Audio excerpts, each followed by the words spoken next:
happy about it. But what I would add to the list that Damien gave, which I think everybody in the private sector identified with, and again, as he pointed out earlier, there's consensus around it, is the whole issue of accountability.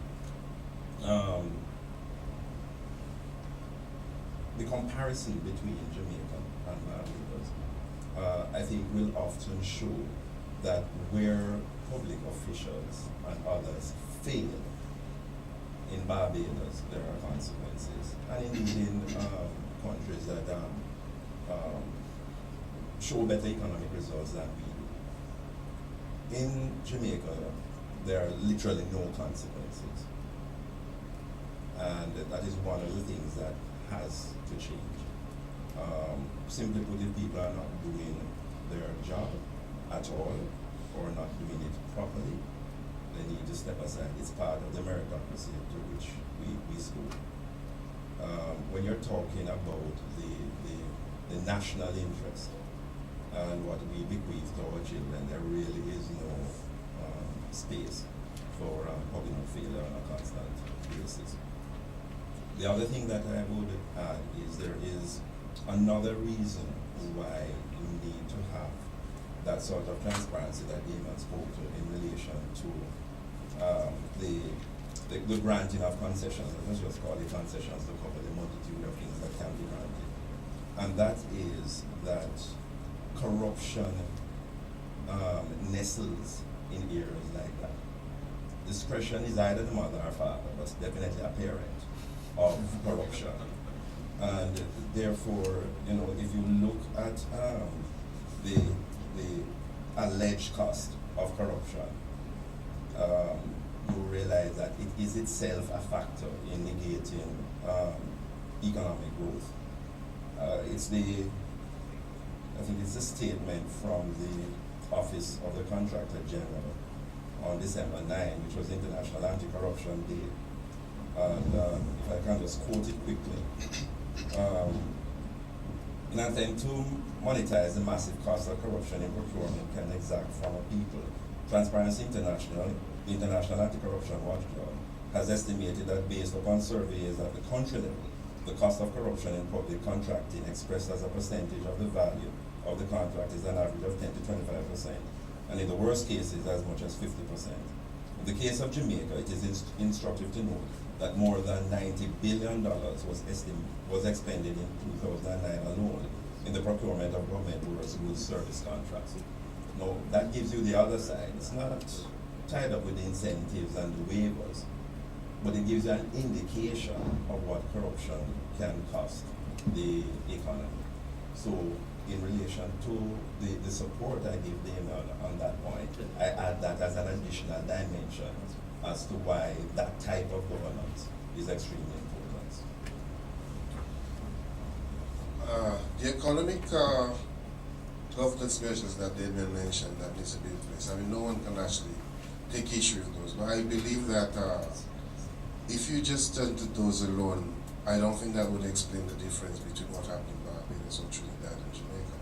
I believe you made the point, Adrian, it is a question of actually accepting the national interest before party interest, or actually from a point Milton normally makes in most of the reform that we have is the willingness to take the hard decisions irrespective of the outcome. I mean, if you look at the transformation in Barbados and Trinidad, when you had Sandiford in Barbados, Sandiford actually took the difficult decision, serve one term, but that put Barbados back on the footing. That actually got them moving again. In Trinidad, A.R. Robinson again one term, but took the right decision to put them back on the right footing and to actually ensure that they actually enjoy some growth. So it's a question of the mindset, as Milton has said, in terms of saying to ourselves that this is our country, we want to put nation before party.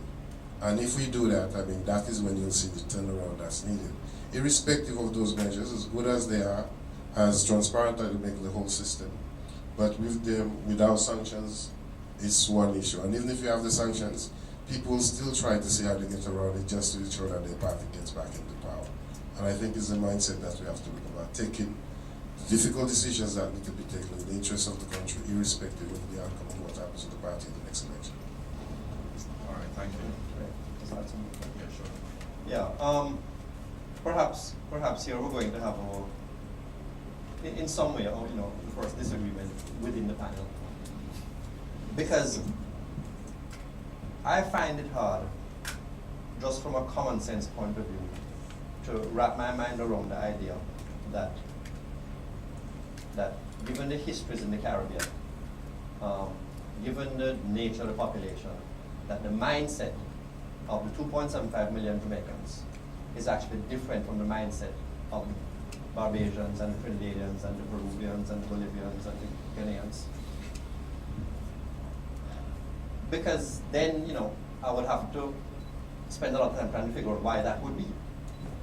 And when you look and you find these actual differences in governance and policies that can explain the different outcomes, you don't need to go to psychological factors. And I feel quite strongly, and in fact I do think that the information that we have, the data that we have, looking at what kinds of economic governance rules and what kinds of policies different countries implement, supports the view that you can explain these differences in growth performance based on the policies that are implemented. And a good example of it are countries that go from weak, anemic stagnation over decades, change their policy-making framework, change their policies, and then take off into rapid growth.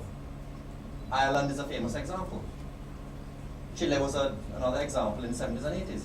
It can't be the case that the mindset of the Irish people in 1986 all changed en masse.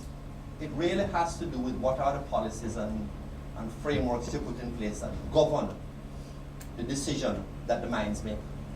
And so I really think that we should adopt what I think is really a less fatalist view, that we all have the wrong mindset, and try to embrace a more